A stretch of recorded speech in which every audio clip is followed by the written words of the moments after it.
Pues el tema de hoy es un campeón de la verdad. Es la segunda parte del tema que tratábamos la semana pasada acerca de la reforma de Lutero. Bueno, quisiera empezar con este pensamiento que está en el libro de la educación en la página 57. Dice, la mayor necesidad del mundo es la de hombres que no se vendan ni se compren. Hombres que sean sinceros y honrados en lo más íntimo de sus almas. Hombres que no teman dar al pecado el nombre que le corresponde. Hombres cuya conciencia sea tan leal al deber como la brújula lo es al polo.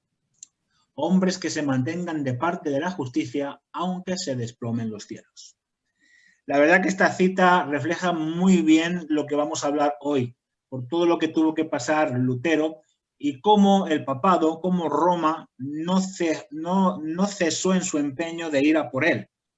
Y incluso después de muerto, incluso sabéis que en el 2017 se cumplieron los 500 años de la Reforma. Hasta ahí muchos católicos pensaban que Lutero seguía siendo un hereje, hasta que Benedicto XVI restableció un poquito a Lutero. Pero aún él tiene una frase muy interesante. Dice, no, es que Lutero buscaba a Dios y se equivocó en la manera de buscarlo. Y ya ha sido Francisco el que totalmente ha restablecido ya a Lutero, porque él quería hacer un tratado con los luteranos para que los luteranos se adhieran también al movimiento ecuménico. Entonces, esto ha estado siempre así. Bueno, vamos a ver, porque vamos a comenzar con un suceso que tuvo que ver en toda Europa, que fue el cambio de la situación política. El emperador, esto que veis aquí en el centro es el Sacro Imperio Romano Germánico, ¿de acuerdo? Este territorio estaba gobernado por Maximiliano, pero Maximiliano muere y entonces el joven Carlos V, rey de España, Carlos I de España y V de Alemania, sube al trono. Él es rey de Castilla y luego unifica el reino de Aragón, formándose el reino de España. Y él es el que gobierna en el Sacro Imperio Romano Germánico. Él sube al trono con 19 años, aunque no fue nombrado emperador hasta mucho tiempo después. Era muy joven y por lo tanto Roma podía manejarlo un poquito a su antojo. Muy bien. Esto viene dado por dos hombres que se dedican a intentar destruir a Lutero, que son Carlos V y el Papa León X. Muy bien. Carlos fue emperador desde el 520 al 558, a la muerte de Maximiliano en el 1519. Los príncipes nombraron emperador al joven Carlos con tan solo 19 años, aunque no fue coronado hasta 1530 por el Papa Clemente VII. El Papa León X ya estaba libre de situación política, ya había puesto a él al hombre que él quería, a un joven que podía manejar a su antojo y por lo tanto dedicó todo su esfuerzo a destruir a Lutero. Escribió una bula que condenaba a Lutero. Bueno, vamos a ver un poquito qué es la bula, porque hay dos cosas que hacen los papas. Una cosa son las bulas y otra cosa son las encíclicas, ¿vale? La encíclica es lo que ha escrito ahora Francisco I. Bueno, la bula tiene un carácter más político que la encíclica. Bueno, la bula es un documento sellado con plomo sobre asuntos políticos o religiosos, en cuyo caso, si está autentificada con el sello papal, recibe el nombre de bula papal o bula pontificia.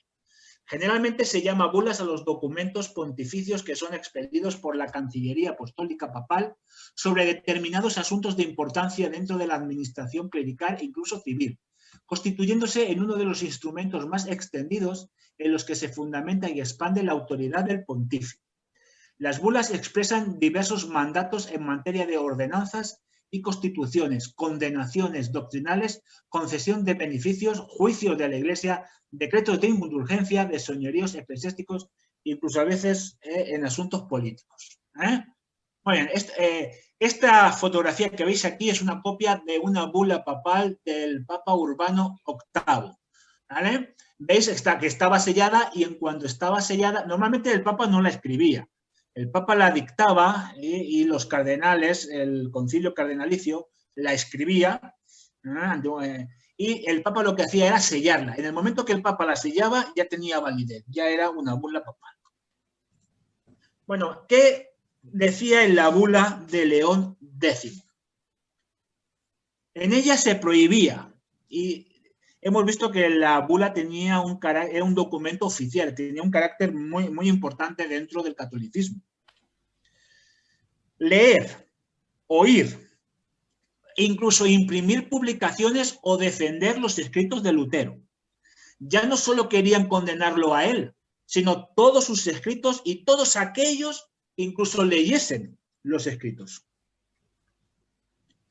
Ordenaba a todas las autoridades que quemaran todos los escritos de Lutero. De hecho, en Alemania hubo una gran quema de prácticamente casi todo lo que había escrito de Lutero. Pero como ya vimos la semana pasada, algunos estudiantes de Wittenberg se llevaron los libros fuera de Alemania y muchos se pudieron salvar. Se condenaba y excomulgaba no solo a Lutero, sino a todas sus obras. Todas sus obras estaban prohibidas. La bula condenaba 41 proposiciones escritas por Lutero. Lutero escribió 41 proposiciones y las condenaba. Y condenaba también 41 de las 95 tesis que escribió Lutero. La bula, fijaros qué título le puso. Exurge domine e iudica causam tuam. Levántate a Dios y juzga tu causa. Pero no solo quedó así, sino que también Roma exigía de Carlos V que condenase a Lutero. Hemos dicho que Carlos V era muy jovencito, con 19 años, y lógicamente el papado lo manejó como quisieron. De hecho, también Carlos V venía de una familia favorable al Papa y a Roma, era católico y defensor de la fe católica por encima de todo. Era un hombre que el papado le venía muy bien que gobernase ya no solo lo que era el Sacro Imperio, sino también el Reino de España. Roma presionaba al joven emperador para que utilice su poder en contra de la reforma. Especialmente querían que el emperador escribiese un edicto condenando a Lutero. Carlos V, por presiones y varios motivos, lo que hace es, bueno, voy a convocar la Dieta de Worms. Esto es muy importante porque la Dieta de Worms es donde Lutero pudo defenderse. Primero, la convocó por dos motivos. Solicitar fondos a los príncipes para las campañas militares. En esta época, el reino de Turquía era un enemigo del Sacro Imperio.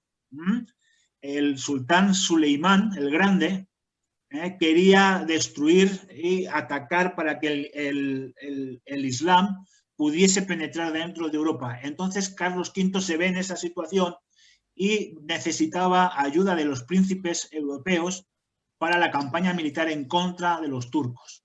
Pero también quería que la Dieta condenase a Lutero. Así era un documento oficial. Cuando la Dieta condenaba a Lutero, eso ya era oficial. Lutero iba a ser inmediatamente ajusticiado. De hecho, el papado quería que pasase igual que pasó con Hus. ¿Recordáis? Cuando Hus fue juzgado por el papado, inmediatamente fue condenado a la hoguera. Pues eso es lo que querían hacer con Lutero. La dieta de Worms. ¿Qué es una dieta? Para que nosotros... Es que, claro, hoy en día escuchamos la palabra dieta y parece que sea de comer, pero no. La dieta de Worms era una asamblea de los príncipes del Sacro Imperio Romano Germánico. Todos los príncipes, porque estábamos en una época donde prácticamente Europa estaba dividida en principados o en reinados. Era presidida por Carlos V y tuvo lugar en Alemania del 28 de enero al 25 de mayo de 1521, porque no solo se iba a discutir el asunto de Lutero, sino discutían otros asuntos también de carácter económico, militar, incluso de administración del imperio. De hecho, era muy interesante porque Carlos V quería terminar pronto, él quería volverse para España. Él no estuvo mucho tiempo en Alemania. Roma se opuso e intentó persuadir al emperador. ¿Por qué? porque Roma ya había juzgado a Lutero y no querían la dieta para escuchar a Lutero. Querían que el emperador firmase ya el documento para que inmediatamente coger a Lutero y quemarlo en la hoguera. Porque era muy interesante. Roma le dijo a Carlos V, ¿para qué vamos a escuchar a alguien que ya ha sido condenado por Roma y por el Papa? Ya el Papa había escrito la bula papal condenando a Lutero. Era considerado un hereje, al igual que todos sus escritos. Finalmente, la dieta de Worms confirmó la condena de Lutero, pero por la presión de los príncipes alemanes, especialmente el protector de Lutero, Federico III el Sabio, por mediación de él y de los príncipes alemanes, consiguieron que Lutero pudiese venir a la dieta, a Worms, a la ciudad de Worms en Alemania, y se pudiese defender delante de todos los príncipes. ¿Qué ocurría mientras tanto en Wittenberg? ¿Qué estaba haciendo Lutero? Bueno, pues Lutero seguía enseñando la palabra de Dios y anunciaba el verdadero evangelio en Cristo y solo en Cristo. Él todavía seguía siendo fraile. Él todavía no había dejado los hábitos. Seguía siendo fraile y, por lo tanto, estaba enseñando la palabra de Dios. Federico el Sabio seguía protegiendo a Lutero. El mismo Lutero, cuando leyó la bula de León X, escribió unos artículos censurando la bula del Papa. Incluso la quemó en público, diciendo que eso no tenía ninguna autoridad porque el Papa no tenía ninguna autoridad sobre religión. Mediante Federico, Lutero consigue escribirle una carta a Carlos V. Y en esta carta le dice una cosa muy interesante. No quiero ser defendido, porque no me han demostrado con la palabra de Dios las acusaciones en mi contra. Esto es muy interesante porque Lutero siempre apelaba a la palabra de Dios. Yo decía, no necesito ser defendido porque todavía no me han demostrado con las escrituras si tengo o no tengo razón. Quería ser oído antes de que fuera condenado y le pide al emperador que por favor lo escuche. El Lutero quería que el emperador escuchase sus alegaciones. Pero Carlos V nunca contestó a la carta de Lutero. ¿Por qué? Porque para Carlos V Lutero era un simple fraile que se había rebelado en contra de Roma. Carlos V estaba más preocupado en asuntos económicos y militares que en el asunto de Lutero. Es muy interesante porque para él Lutero era un fraile allá en Alemania, en un pueblo de Alemania, en una ciudad, que había dicho algo en contra de Roma y poco más. Pero bien, Carlos V fue un gran defensor del catolicismo. De hecho, luego abandera la contrarreforma. Eso lo vamos a ver un poquito más adelante, que era la contrarreforma. Y abandera a Carlos V. Carlos V se autonombró defensor de la fe católica, seguidor de las tradiciones de la Iglesia y defensor de ellas. No quería enemistarse con Roma bajo ningún concepto. ¿De acuerdo? Recordamos que estamos en los 1260 años de supremacía papal y de poder de Roma. No quería tener a Roma como enemiga. Quería proteger a la Iglesia y decretar la sumisión al Papa. Aún así, accedió a escuchar a Lutero, pero en la dieta, no personalmente. Pero todo eso fue por mediación de Federico III el Sabio, el protector de Lutero. Y los príncipes alemanes. Llega un momento que Federico el Sabio y los príncipes alemanes le piden al emperador que escuche a Lutero, que Lutero pueda venir ante la dieta y explicarse. Entonces, cuando él recibe la presión de los príncipes, accede a concederle a Lutero un salvoconducto que garantizaba su seguridad en el viaje, estancia en Worms y el regreso a Wittenberg. Era muy importante. Incluso el mismo Lutero dijo que si no tenía el salvoconducto del emperador no iría a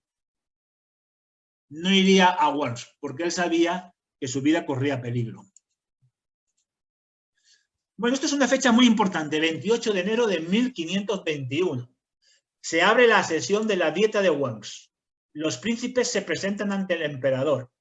Las primeras sesiones se tratan cuestiones administrativas y militares. Pero aún así, fijaros lo que hace Roma. Roma envía a dos nuncios muy poderosos.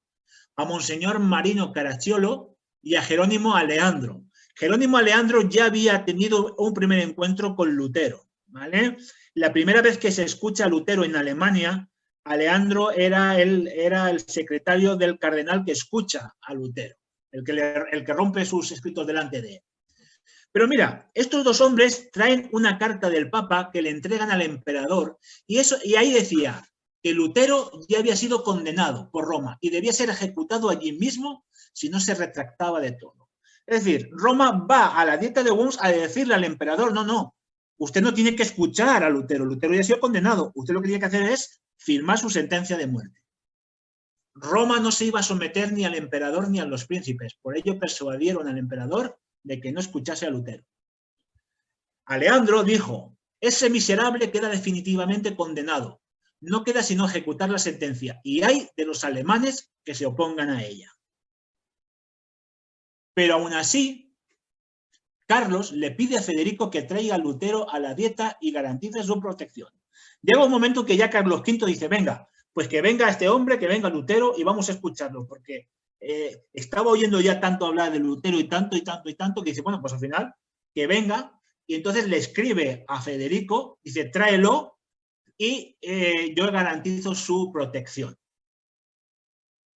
Instigados por Roma, los miembros del consejo, los miembros de la dieta, los mismos que habían dicho al emperador que venga y lo escuchemos, firman un edicto condenando a muerte a Lutero. O sea, en ese mismo instante, Lutero ya estaba condenado a muerte. Y Roma quería que cuando él llegase a Worms, cogerlo y quemarlo. Este edicto se aprueba el 3 de febrero del mismo año, de 1521, como hemos visto. Ahora solo faltaba la aprobación de los príncipes. Roma se negaba a investigar un asunto en el que el Papa ya había pronunciado la sentencia. En todo momento Roma dice, no hay que escucharlo, hay que matarlo, no hay que escucharlo, hay que matarlo. Eso, iban ya con esa intención. No se debía discutir la autoridad del Papa, ni por el emperador, ni por los príncipes. Pero los príncipes se plantan y dicen, no vamos a firmar esto hasta escucharlo. El 19 de febrero la dieta aprueba el decreto, pero ponen una condición. Lutero podría defenderse. Muchos príncipes querían escuchar a Lutero. Aquí tenemos una imagen de la dieta de Worms. Se hizo en un castillo y en donde estaban todos los príncipes, los legados papales y mucha gente, muchos nobles, mucha gente rica que había escuchado hablar de Lutero y acudió allí para presenciar la defensa de Lutero. Muy bien, Lutero está ante la dieta de Worms. Carlos V había decretado que después de la dieta Lutero debía volver a Sajonia y se procedería contra él como un hereje. Carlos V había firmado un salvoconducto y no quería que apresasen a Lutero allí y lo matasen porque si no quería decir que él no tenía autoridad. Entonces él dijo, no, como yo he dado mi palabra, él vuelve a Wittenberg y allí lo podéis apresar.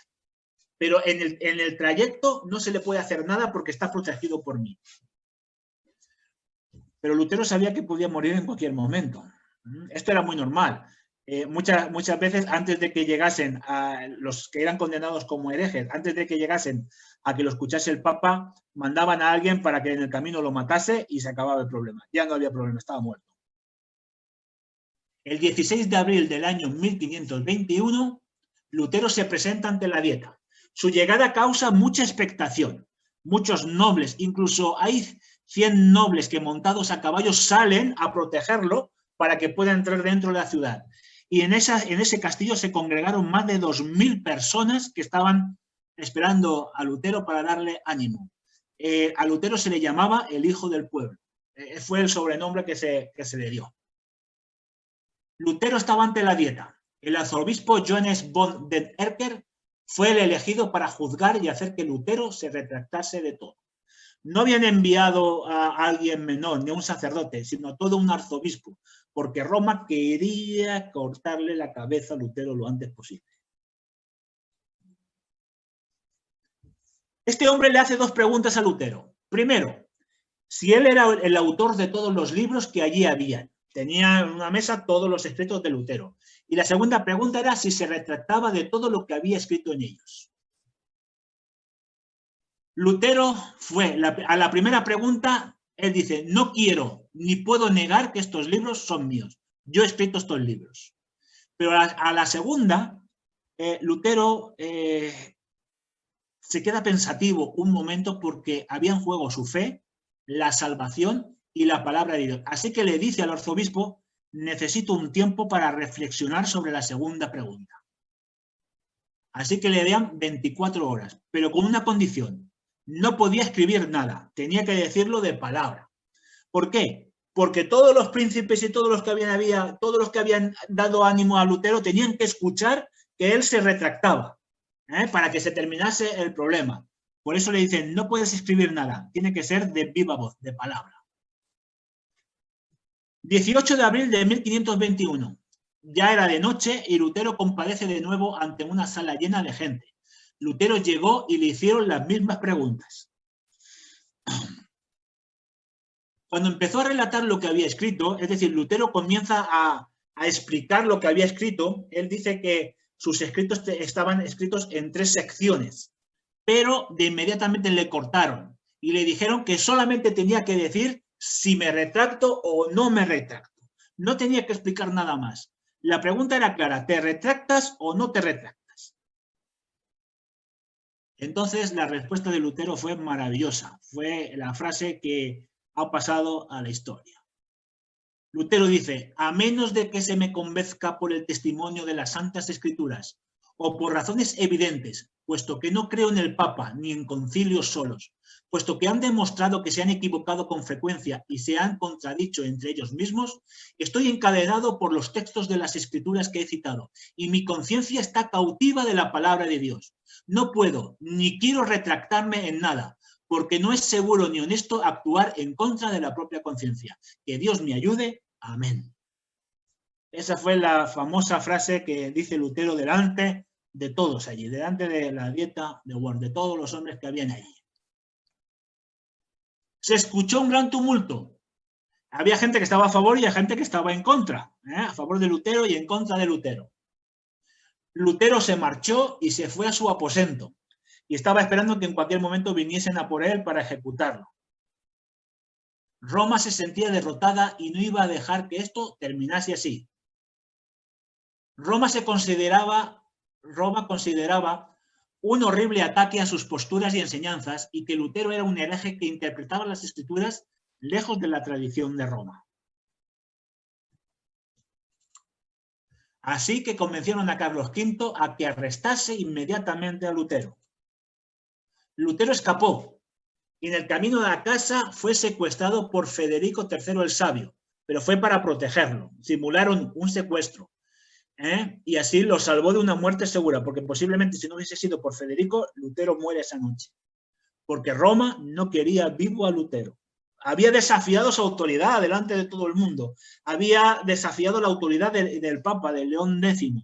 Y Roma no quería que Lutero viviese. Pero Federico interviene, lo protege y lo esconde en su castillo, en Wartburg, el castillo de Wartburg. ¿Vale? Allí estuvo casi un año escondido bajo el nombre de un caballero y vestido como un caballero. Allí, durante ese periodo, Lutero comienza a traducir la Biblia, traduce al alemán el Nuevo Testamento primero, luego más adelante hizo el Antiguo Testamento. Este es el castillo donde estuvo. Como veis, era un sitio donde estaba bien protegido. Según la tradición, según lo que se cuenta, Lutero estuvo en la torre, esta torre que se ve ahí estuvo protegido en todo momento por Federico el Sabio. 25 de mayo de 1521. Se proclama el edicto de Worms que declara a Lutero como hereje y prófugo de la justicia. Roma no estaba convencida. Aún así, vuelven a insistir y se hace un edicto en la que ahora Lutero es un prófugo, es un criminal que hay que buscar, que hay que apresar y que hay que matar. Fue condenado por Roma y ahora ya había sido condenado por el poder civil. Este edicto nunca fue ejecutado, aunque Roma insistía cada vez más ante Carlos V. Pero los acontecimientos que ocurren después hicieron que Carlos V tuviera que enfrentarse a varias rebeliones, ¿vale? Y prácticamente se olvidó de Lutero. Pero bueno, vamos a ver las consecuencias de este edicto. A veces las ideas son malentendidas y Satanás no ceja en su empeño de destruir la luz de Dios.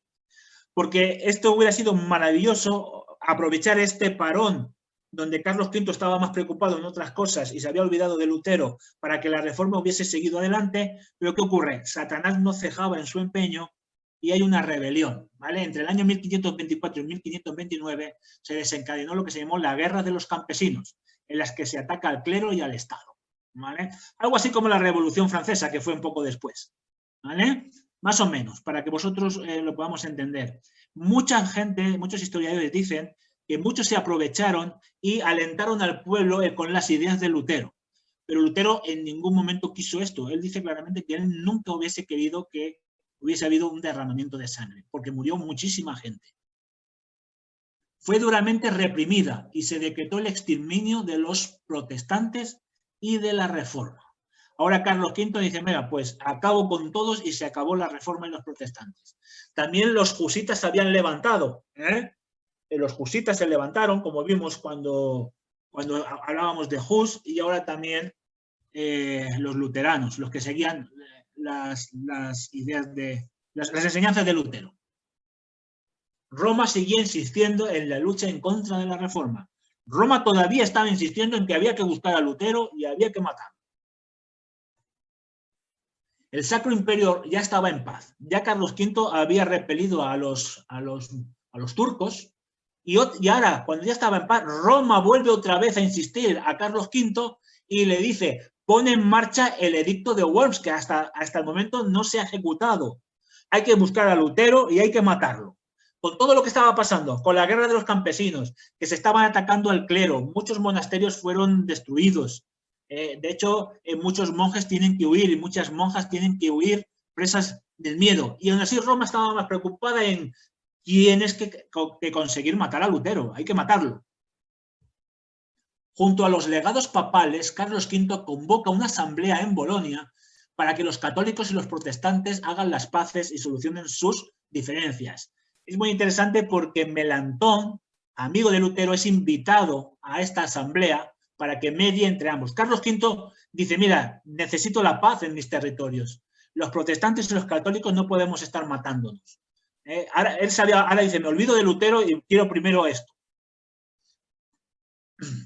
Es decir, que los protestantes se sometieran de nuevo a Roma. Eso es lo que ellos querían. El emperador había recibido instrucciones para someter a los protestantes aun por la fuerza. Y de nuevo, imponer el edicto de Worms. Tienes que buscar a Lutero y matarlo. Pero no hubo solución, no hubo paz. Los protestantes y los católicos no hicieron las paces. ¿Y Lutero? Lutero ya no era fraile. Él seguía enseñando teología. Se había casado con una monja, Catalina, ya que Lutero era contrario al celibato del clero porque él decía que eso no estaba en la Biblia. En la Biblia no decía que los clérigos no se pudieran casar. Ante las insistencias de Roma, Carlos V convoca en 1529 otra dieta imperial para de nuevo restablecer el edicto de Worms en contra de la Reforma. Fijaros cómo Roma estaba ahí, siempre, y venga, hay que exterminarlo, para someter a los protestantes. Pero los príncipes alemanes le dicen a Carlos V, no nos sometemos a Roma, estamos a favor de la Reforma. Y los príncipes alemanes le dicen a Carlos, nosotros, es muy bonito, porque él le dice, nosotros no nos vamos a levantar en armas en contra de ti. Si nos quieres matar, mátanos. Pero nosotros estamos a favor de la Reforma. Y el emperador no pudo hacer nada. En este momento, la Reforma comienza a extenderse por toda Europa, aunque Roma siempre quiso exterminarla. Carlos V se siente defraudado y se dedica más a asuntos políticos y militares en el imperio. Y dice, ya no quiero que me hablen más de Lutero ni que me hablen más de la Reforma. Me voy. Y él seguía a sus asuntos. Pero Roma no se dio por vencida, sino que la contrarreforma. ¿Qué era la contrarreforma? Era la respuesta de la Iglesia al cisma organizado por Lutero, que había debilitado la Iglesia. Se extendió desde el Concilio de Trento en 1545 hasta 1648. Su objetivo fue renovar la Iglesia y evitar el avance de los protestantes, y se basó en 5 puntos importantes. la doctrina de la Iglesia por encima de todo, la reestructuración eclesiástica en las funciones de los seminarios. Es decir, prohibieron en los seminarios católicos que se hablase de los escritos de Lutero y de los escritos de la Reforma, solamente los padres de la Iglesia. Reformaron las órdenes religiosas. Había que hacer una reforma para que los escritos de Lutero no pudiesen ser leídos por el clero. Vigilaron los movimientos espirituales y se les dio más autonomía a los sacerdotes y se crea la Inquisición. La Inquisición fue lo que crearon para combatir todo esto. Como hemos visto, hasta prácticamente 2017-2018, Lutero todavía era considerado un hereje por los católicos. De hecho, cuando se cumplieron 500 años de la Reforma, muchos grandes escritores católicos escribieron en contra de Lutero, diciendo de todo, que se había equivocado, que era un lunático. Por ahí circularon varios libros que decían que Lutero solamente quería buscar la gracia de Dios y que se exageró todo mucho. No fue hasta que Benedicto XVI, en el concilio con los luteranos, dijo, bueno, vamos a restaurar a Lutero. Pero él dijo una cosa muy interesante. No, Lutero buscaba a Dios. Lo que pasa es que se equivocó en la forma de buscar. ¿De acuerdo? Luego ya Francisco I dice, no, Lutero le dio la Biblia al pueblo. Ya han hecho totalmente las paces. Bueno, quiero terminar con esta pequeña reflexión. Es importante señalar cómo Dios cuida y protege a aquellos que deciden mantenerse con fe y confiar plenamente en su palabra.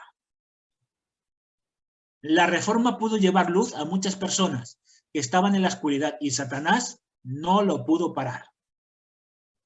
Como dice en Hechos capítulo 5, versículos del 34 al 39. Este texto es donde Gamaliel le dice, oye, si esto es de Dios, no lo vais a poder parar. Si es de los hombres, ya se extinguirá solo. Pero es de Dios, no lo vais a poder parar. Pues la Reforma era de Dios y no la pudieron parar, aunque lo intentaron mucho. Nosotros podemos ser como Lutero, como Hus, como Wycliffe, fieles portaantorchas de la verdad. Así que el Señor nos acompañe, que el Señor nos bendiga y que seamos precisamente eso, seamos campeones de la verdad, que confiemos plenamente en la palabra de Dios.